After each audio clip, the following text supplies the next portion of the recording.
tema da mensagem dessa noite é Ezequias, um homem que fez a diferença em seu tempo.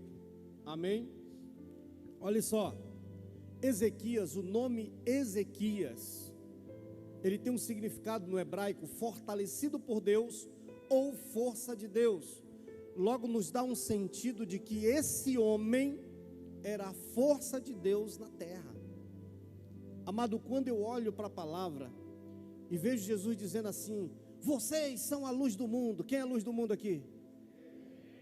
Vocês são o sal da terra. Para que serve o sal? Para quê, querido? Para dar sabor. Quem comeu comida sem sal aqui, querido? É muito boa uma comida sem sal, amém? Eu não gosto. Pense num negócio ruim. Agora, muito sal também, agora está dando pressão alta, né? Não sei por que isso. Mas o sal, ele é essencial para dar sabor à comida. E querido, preste bem atenção, se nós somos luz e somos sal dessa terra, logo nós estamos representando um Deus nessa terra. A Bíblia diz que nós somos também embaixadores do céu, aqui na terra. E esse homem Ezequias, o nome dele diz assim, força de Deus. Eu entendo que a igreja hoje é a força de Deus nessa terra. Quantos fazem parte da igreja do Senhor aí? Então olhe para o seu irmão e diga assim: você é a força de Deus hoje. Amém? Querido, quem era esse homem Ezequias? Para entendermos melhor quem era Ezequias, nós vamos começar falando do seu pai. Está em 2 Crônicas, capítulo 18, versículo 1. Diz assim: Acais estava com 20 anos de idade quando se tornou rei e reinou 16 anos em Jerusalém. Mas ele foi um rei mau. Diga comigo, ele foi um rei mau. Diferente de seu pai Davi, pois seguiu o exemplo dos reis de Israel, adorava as imagens de Baal, foi até o vale de Inom, e não foi lá apenas para queimar incenso às imagens, chegou a sacrificar seus próprios filhos no fogo. Pensa num rei, querido, que se desviou totalmente da presença do Senhor. A Bíblia nos ensina que no reinado desse homem, ele começou a reinar com 20 anos de idade. Mas logo que ele começou a reinar, sabe o que aconteceu? A primeira atitude dele, ele mandou fechar o templo do Senhor. Ele fecha o templo do Senhor. Ele tira o culto a Deus. Ele simplesmente desinstitui todos os sacerdotes. E ele começa, querido, a cultuar deuses estranhos. Ele começa a cultuar Baal. E ele começa a sacrificar a Baal. Chegou ao ponto de ele queimar seus próprios filhos em sacrifício a Baal, um Deus falso. A Bíblia nos mostra que ele foi um rei mau, que desagradou o coração de Deus. Ele foi um rei que levou à ruína de todo o seu povo. Quando nós olhamos, vemos a história, Israel começou a ser oprimido pelos seus inimigos, ou seja, Judá começou a ser oprimido pelos seus inimigos. Na opressão, os inimigos chegavam e saqueavam, o povo começou a empobrecer. A nação passou por um período negro. A nação estava comprometida, querido. Nesse tempo, Judá estava passando pelo período negro da história. O povo estava longe de Deus, passando por aperto financeiro, humilhado por seus inimigos, vivendo sem esperança. Se nós olharmos, olha o que Provérbios 29:2 diz: quando o governo é formado de homens justos e honestos, o povo vive, o que diz lá? Feliz. Homem justo e honesto, o povo vive feliz. Mas quando os líderes de uma nação são maus e desonestos, o povo chora de... Era o que estava acontecendo com Judá. Judá estava passando por um período terrível. Querido, isso é um alerta para nós hoje, no tempo que nós estamos vivendo.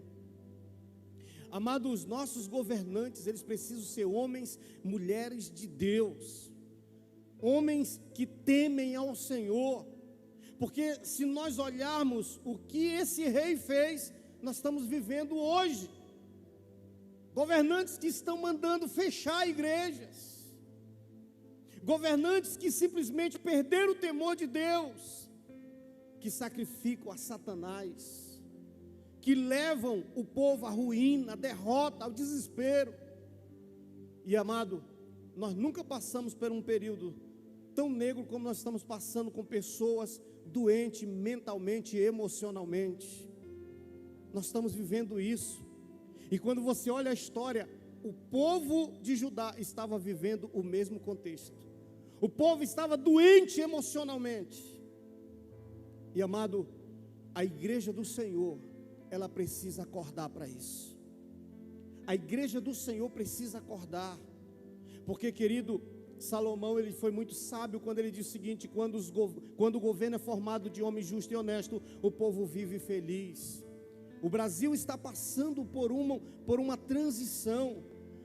Querido, o Brasil hoje, eu acredito que logo, esses anos que virão, nós teremos abundância de alegria sobre a nossa nação, abundância de recursos sobre a nossa nação. Eu acredito que o Brasil vai se tornar um país de primeiro mundo logo, em nome de Jesus, porque nós estamos passando por essa transformação.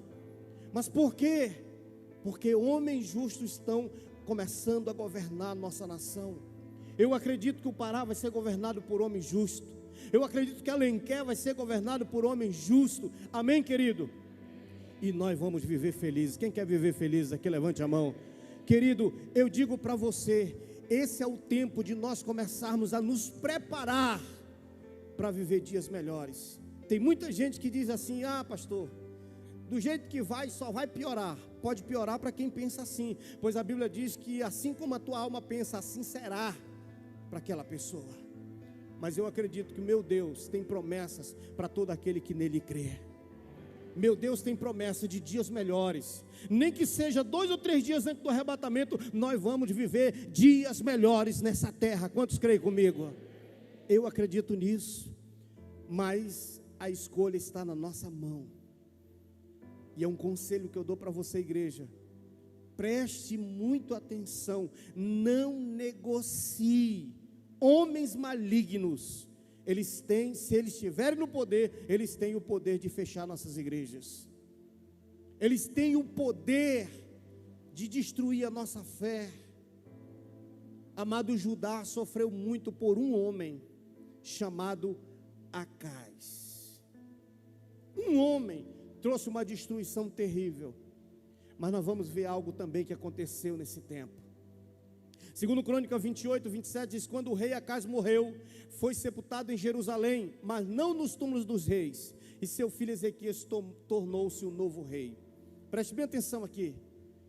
O homem era tão perverso, tão desgraçado, ele caiu da graça, que nem no cemitério dos reis ele foi enterrado. Houve uma separação. Por quê? Porque ele era um rei que não era digno de ser honrado para ser sepultado no cemitério dos reis. Ele foi levado para longe. Isso nos mostra a separação de quem serve a Deus e quem não serve, querido. A Bíblia nos ensina que Jesus, naquele grande dia, vai separar as suas ovelhas dos bodes. Eu creio que no nosso meio só tem ovelha do Senhor Jesus, amém? Então você vai ficar do lado certo. Esse rei ficou fora, foi separado. Amado, a Bíblia nos ensina uma história muito interessante de 2 homens, Lázaro e um certo homem chamado Rico, que os 2 morreram no mesmo dia. Um foi para um lugar e outro para o outro. Lázaro foi consolado no seio de Abraão, mas o rico foi atormentado no Hades, no inferno. Há uma separação de quem serve a Deus e quem não serve. E o rei Acais morreu e foi separado, não para o lugar de honra, mas para um lugar separado de todos aqueles que são honrados. Amém, amados? Mas nesse tempo, um rei surgiu no lugar dele. Acais foi um dos piores reis de Israel ou de Judá e foi rejeitado por Deus. Seu filho Ezequias reinou em seu lugar. Segundo Crônica 29:1, diz assim: Tinha Ezequias 25 anos de idade. Quantos anos ele tinha? Querido, preste bem atenção. Nós podemos ser influenciados dentro do nosso lar pelos nossos pais, sim ou não? Tem muitos filhos que quando crescem, eles querem se parecer com seus pais. Agora, querido, preste bem atenção. Ezequias vivia no contexto que o seu pai vivia. Um contexto de ruína, de derrota, um contexto onde adorava-se Satanás e não a Deus. Mas Ezequias, com 25 anos de idade, um jovem. Quantos aqui tem de 25 anos de idade? Tem alguém de 25 anos? Bem, o Nunes levantou a mão. Eu não sei se é de crente, que ele tem 25. Mas, preste bem atenção, 25 anos, a pessoa está amadurecendo ainda, sim ou não? Está amadurecendo. O Jonilson disse que ele já está quase maduro, né? Bom de apanhar, né? Mas escute, 25 anos está amadurecendo. E amado, esse homem assume o governo de Judá. Com 25 anos, ele vendo todo o contexto do seu pai, ele decide fazer diferente. Olha o que a Bíblia diz aqui. Com 25 anos de idade, quando começou a reinar, e reinou 29 anos em Jerusalém, e era o nome de sua mãe Abia, filha de Zacarias, e fez o que era reto aos olhos do Senhor, conforme tudo quanto fizera Davi seu pai. Um homem que tinha tudo para ser péssimo, porque ele tinha um exemplo do pai dele. Um homem que tinha tudo para levar ainda mais desgraça para o povo, porque ele tinha um exemplo do pai dele. Mas ele decidiu fazer diferente. Quantos já ouviram esse ditado aí? Filho de peixe? Filho de peixe? Eu não concordo com isso. Porque aqui nós vemos um retrato de um homem que decidiu no seu coração ser diferente do seu pai. Seu pai não prestava. A sua família levou à ruína de uma nação. Mas ele, quando herdou o reino, ele decidiu ser diferente. Amado, trazendo aqui para o nosso contexto, quantos de nós, às vezes, não mudamos? Ah, pastor, eu sou filho de paraibano. Meu pai matava por brincadeira. E se pisar no meu calo, eu mato também. Eu já ouvi crente dizer o seguinte: pastor, eu sou crente, mas minha espingarda não é. Eu já vi crente dizer assim: eu sou crente, mas minha peixeira não é. Então, não adianta ser crente dessa forma, porque não está fazendo diferença alguma do mundo. Esse homem aqui, ele tinha tudo para ser péssimo, mas ele decidiu no seu coração: eu vou ser diferente. Você pode correr sim, o sangue na sua veia de cearense, paraibano, nordestino, paraense, sabe lá de quê? Mas a Bíblia diz que o sangue de Cristo nos purifica de todo o pecado. Se você tem um sangue ruim, faça uma transfusão com ele essa noite, porque o sangue de Cristo, ele vai te dar um novo coração também. Amado, nós precisamos entender isso. Nós precisamos entender que a decisão está na nossa mão.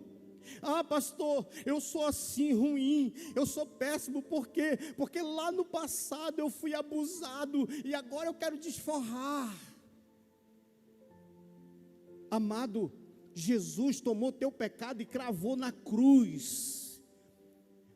1 João capítulo 1, versículo 9 diz: se confessarmos os nossos pecados, Deus é fiel e justo para nos perdoar e nos purificar.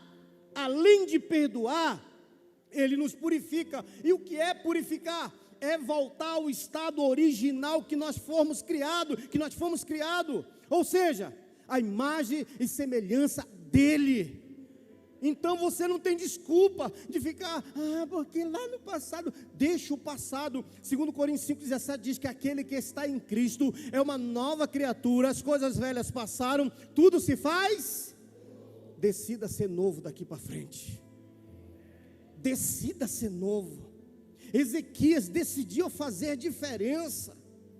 Ezequias disse: não, o meu passado vai ficar para trás.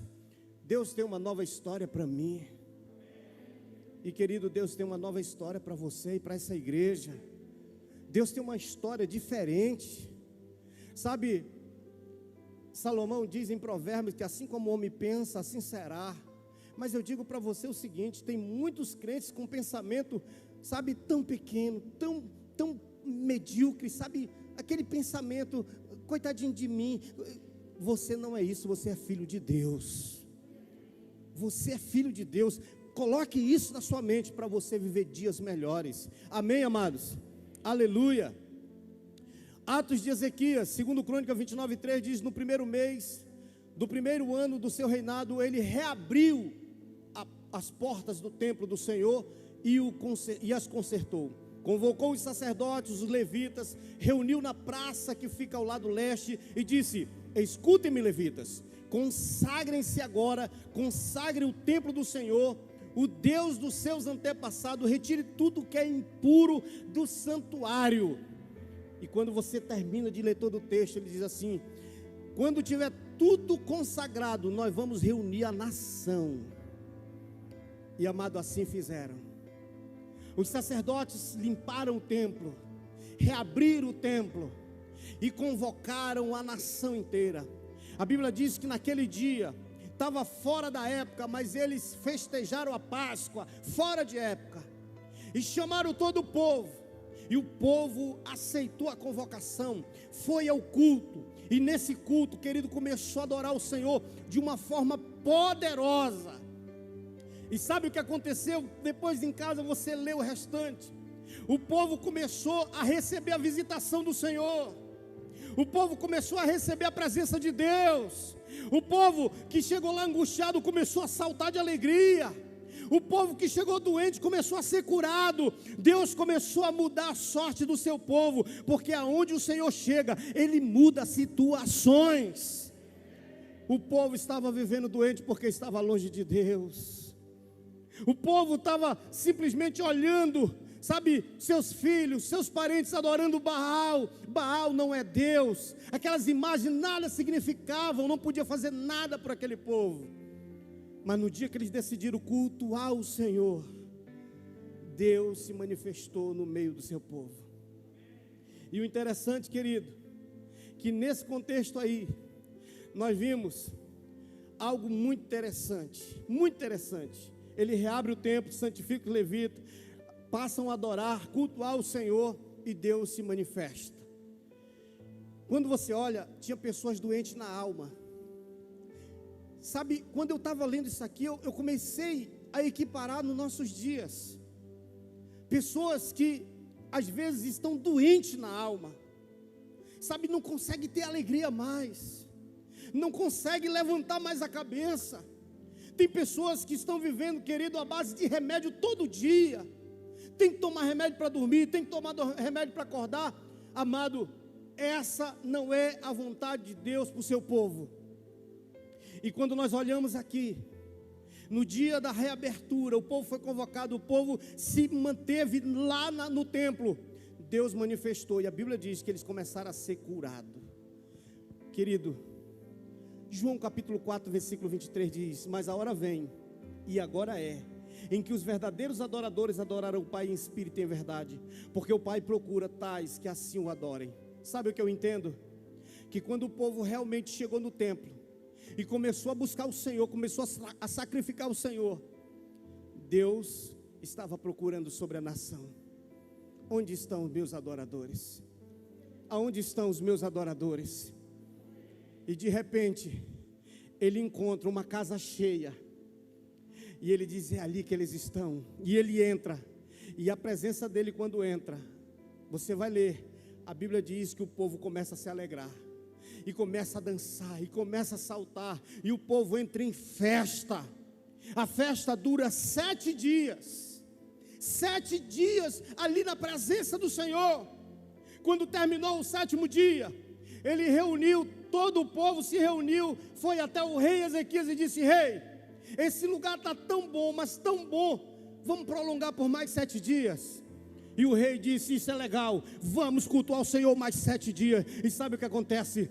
Houve uma alegria geral na nação.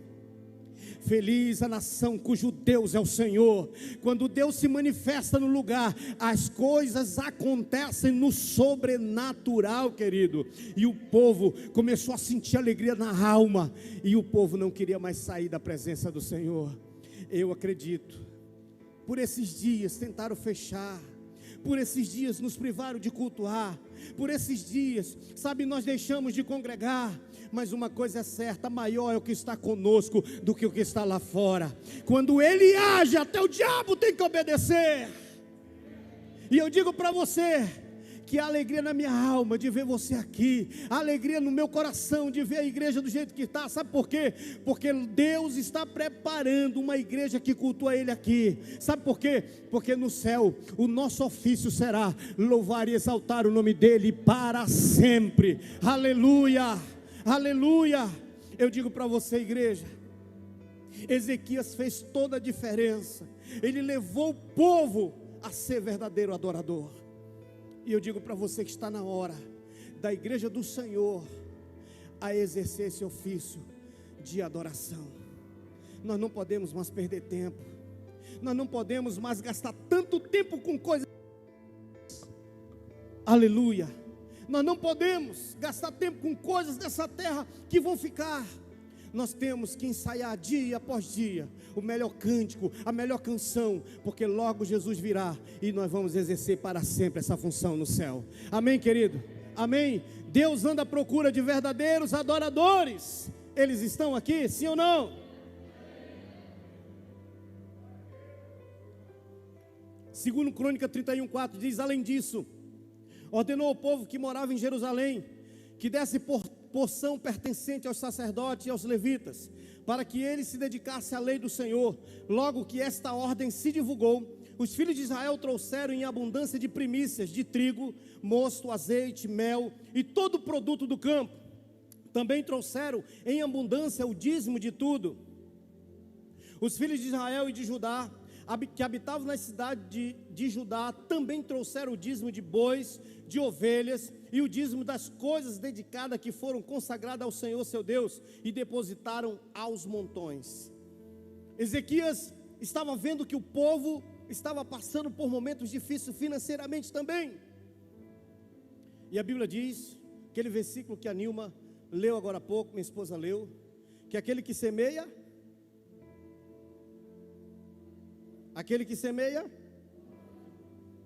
pouco, aquele que semeia em abundância. Ezequias entendeu o chamado do Senhor. A segunda atitude de Ezequias foi levar o povo que tinha abandonado o templo a congregar e a dizimar novamente. A atitude dele diz assim: epa, a nação precisa prosperar, a nação precisa viver dias melhores, financeiramente falando. Qual o segredo? Malaquias 3:10. Mas antes de Malaquias 3:10, você pega Malaquias 3:8, que diz: roubará o homem, pois, a Deus? Contudo vós me roubais. Em quê? Nos dízimos e nas ofertas. Aí ele no 10 ele diz assim: trazei todos os dízimos à casa do tesouro, para que haja mantimento em minha casa, e depois fazei prova de mim, diz o Senhor, se eu não vos abrir a janela do céu e derramar bênção sem medida sobre a vossa vida, e por causa de vós repreenderei o devorador. Querido, antes da promessa existe um conserto. Ezequias entendeu o conserto, e ele reúne o povo e diz: povo de Deus, nós vamos prosperar como nação, mas eu quero que todos se alinhem com o Senhor. E a Bíblia diz que todos trouxeram dízimos, dízimo de tudo, de ovelha, de gado, dízimo do que eles tinham conquistado, trouxeram o dízimo, e também trouxeram as primícias. Esses dias, o Luiz agora, ele está sendo empresário, né, da andiroba, né? Ele está tirando muita andiroba lá. Aí eu disse para ele: Luiz, traz uma garrafa para mim, né, uma garrafa pequena de andiroba. Aí ele disse assim: mas é a primícia que o senhor quer ou o senhor vai me pagar? Eu disse: se for primícia é melhor. Né? Dá logo a primícia da andiroba, né? E querido, preste bem atenção, o povo ouviu. Quando o rei divulga isso, o povo atentou para as palavras do rei. Eu digo para você, igreja, para nós vivermos realmente dias melhores e as promessas do Senhor se cumprindo sobre nossas vidas, precisamos ser fiel. A fidelidade, ela é essencial para que nós venhamos a viver bem. Ah, pastor, mas eu tenho recurso, eu não precisei ser dizimista. Mas tem muito rico que estão vivendo, querido, uma vida oprimida e miserável. Tem muito rico que não tem a paz do Senhor, porque a Bíblia diz que a verdadeira riqueza vem do Senhor e com ela Ele não traz dor alguma. Então eu digo para você, igreja do Senhor, precisamos nos alinhar com o Senhor. Ezequias convocou o povo e o povo ouviu. E a Bíblia diz que trouxeram os montões. Olhe para o seu irmão e diga assim: você vai trazer. Não, fale com fé, diga para ele: você vai trazer o seu melhor e entregar, diga assim, de montões no altar do Senhor. Amém? Quantos querem entregar os montões aqui? Se você vai entregar montões, imagine o montão que vem sobre a sua vida. Eu acredito nisso, querido. Eu acredito no melhor de Deus. Amém? Aleluia. 2 Crônicas 31:20 diz assim: e assim fez Ezequias em todo Judá, e fez o que era bom, o que era reto, o que era verdadeiro perante o Senhor, seu Deus. E em toda obra que começou no serviço da casa de Deus, e na lei e nos mandamentos para buscar a seu Deus, com todo o seu coração o fez e prosperou. Eu acredito,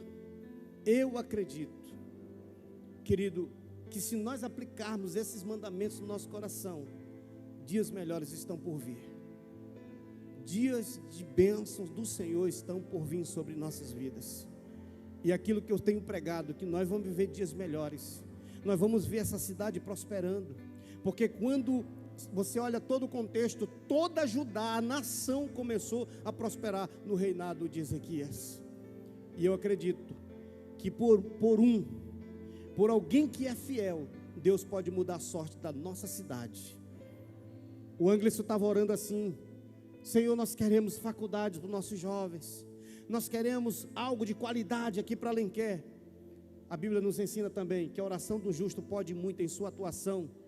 Eu acredito que se nós nos reunirmos e orarmos, formos fiel ao Senhor, Deus vai trazer faculdades, Deus vai trazer empresa, Deus vai prosperar esse município, e nós vamos viver no melhor lugar para se viver. Amém, igreja? Amém? Aleluia. E assim Judá passou a desfrutar de um tempo de abundância.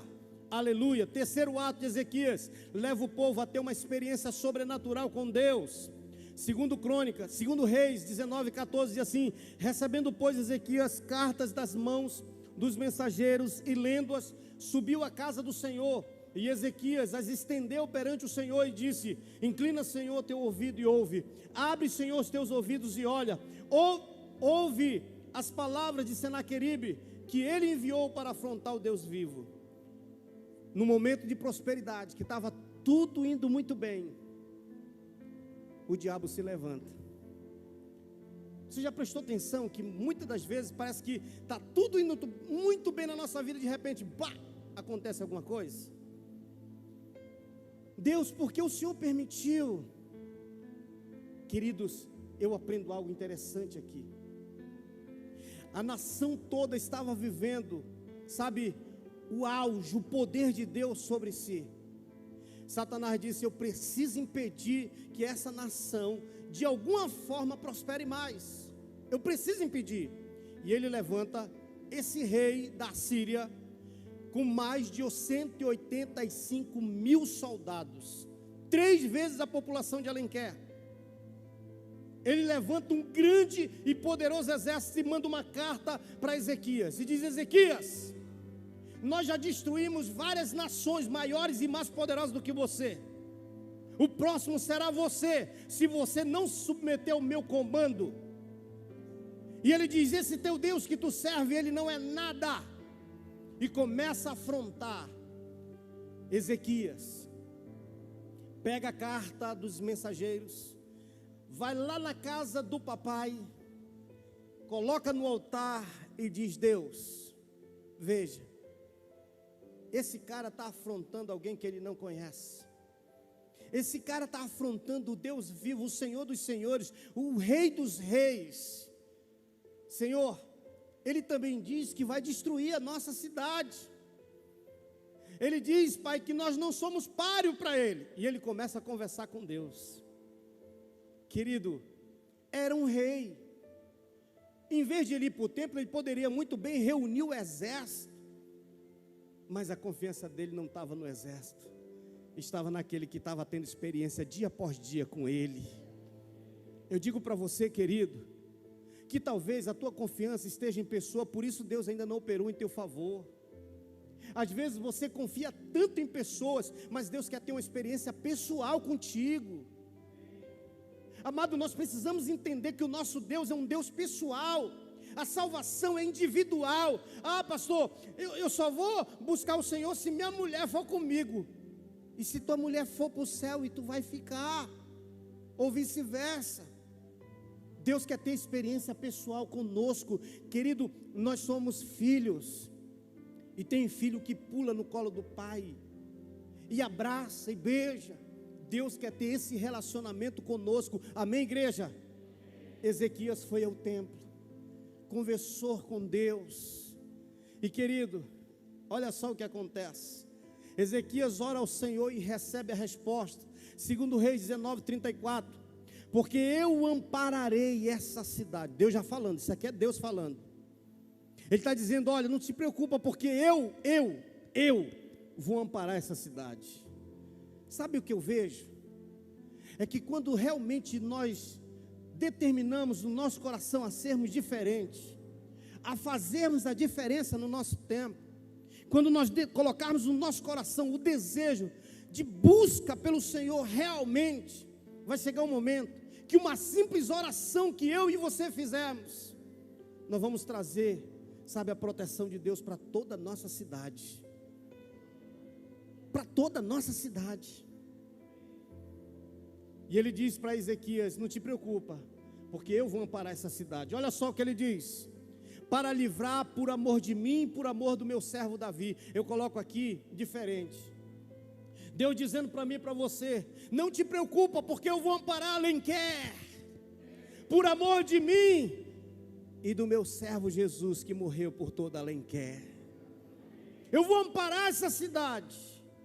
Querido, quando eu estava lendo isso, foi a revelação que Deus começou a ministrar no meu coração, que Alenquer, ela pode ser uma cidade muito melhor do que ela já foi. O Anderson citou algo. Tem muita gente que diz, Alenquer já teve. Não é já teve, Alenquer terá, e ainda muito mais e muito melhor, coisas do que vocês nem pensam, nem imaginam, Deus fará sobre a nossa cidade. Muito mais, infinitamente mais. Alguém pode dizer já teve, mas eu digo, tem e terá até a volta de Cristo. Alenquer é a melhor terra para se viver. E eu tomei essa palavra aqui que Deus estava falando para Ezequias. Eu vou amparar Alenquer. Nós vamos ver o índice de violência em Alenquer vai diminuir. Nós vamos ver a prostituição se acabar. Nós vamos ver, querido, os vícios, drogas, álcool, as pessoas vão converter. Nós vamos ver o derramar do Espírito de Deus, pois há uma promessa que nos últimos dias o Senhor derramaria do seu Espírito sobre toda a carne. Eu acredito que Ele vai chegar a Alenquer de uma forma poderosa, sobre toda a cidade, soprando do seu Espírito e trazendo vida sobre a nossa cidade. Amém, queridos? Eu vou amparar essa cidade, para livrar, por amor de mim e do meu servo Davi. Sucedeu, pois, que naquela mesma noite, saiu um anjo do Senhor. Quantos? Que Deus é esse? Um anjo. Saiu um anjo do Senhor. Ele feriu no arraial dos assírios 185 mil deles. Levantando-se pela manhã cedo, eis que todos eram corpos mortos. O que você entende aqui? Eu comecei a ler, e ele diz assim: de manhã cedo, levantando-se, eis que todos eram mortos. Quem estava se levantando? Todo mundo estava morto. 185 mil pessoas morreram numa noite, por amor de um homem, Deus opera coisas grandiosas. Por amor de mim e de você, Jesus opera coisas maravilhosas. Quando eu comecei a ler isso aqui, eu fiquei emocionado, sabe por quê? Porque uma pessoa pode fazer a diferença. Tem um ditado que diz: andorinha só não faz verão. Ei, com Deus faz sim. Com Deus faz verão sim. Um homem disse assim: conforme a minha palavra não vai haver chuva. E não houve chuva durante 3 anos e meio. E mais tarde ele foi e orou 7 vezes diante do Senhor. E a Bíblia diz que houve uma abundante chuva sobre a nação. Eu quero dizer que você pode fazer a diferença sim no seu tempo. Você pode. Talvez, querido, muitas pessoas têm dito para você: ah, você não é ninguém, você não é nada, ah, contigo não pode acontecer isso, porque você não é ninguém, você não aparece em canto nenhum. Eu quero dizer que quando Deus age, Deus faz você aparecer em qualquer lugar. Esse homem se tornou um marco na história de Judá. Deus pode levantar aqui dentro pessoas que vão revolucionar essa cidade, que sairão para outra cidade, que sairão para outros países e pode revolucionar onde for. Sabe por quê? Porque Deus contigo, agindo Deus, quem impedirá? Eu digo para você, igreja, Ezequias fez toda a diferença. Ele clamou ao Senhor. Agora o interessante, eu volto lá para Malaquias 3:10. Ele diz: trazer todos os dias uma casa de tesouro para que haja mantimento em minha casa, depois fazei prova de mim. Sabe o que Ezequias fez? Ele disse: agora Deus, eu não posso, mas tu podes. Ele provou o Senhor, e no momento que ele prova o Senhor, Deus responde. Um anjo veio em favor daquele homem. Eu não sei o que você tem passado até hoje, as angústias, as dores, eu não sei, mas se hoje tu decidir sair daqui, com o teu coração transformado, com o teu coração aplicando nele, dizendo o seguinte: eu posso fazer a diferença assim, eu digo para você que Deus vai fazer coisas grandiosas, esses dias que virão aí pela frente, Ele pode fazer. A Bíblia diz: tudo posso naquele que... Quem é que te fortalece? Quem é que tem te fortalecido? Então você pode ir mais além. Amém? Aleluia. Quando entregamos nossas vidas a Deus e passamos a confiar nele, Ele faz coisas sobrenaturais em nosso favor. Salmo 37, versículo 5 diz: entrega teu caminho ao Senhor, confia nele, tudo Ele fará, e Ele fará sobressair a tua justiça como a luz e o teu juízo como o meio-dia. O que Ele quer de nós, igreja? Confiança, fé. Deus só precisa de confiança, de fé. Ele quer isso de nós. Entrega teu caminho ao Senhor. Muitos de nós, às vezes Deus está para agir, aí nós vamos: não, Senhor, tu não está sabendo fazer, deixa que eu faço. Perdemos a bênção. Ezequias, ele sabia fazer. Ele tinha um exército também poderoso, ele tinha armas poderosas, mas ele decidiu confiar no Senhor. Você pode ter meios, você pode ter armas, você pode ter inteligência, você pode ter tudo, mas se não colocar Jesus no centro, você vai se frustrar. Jesus disse: sem mim nada podeis fazer.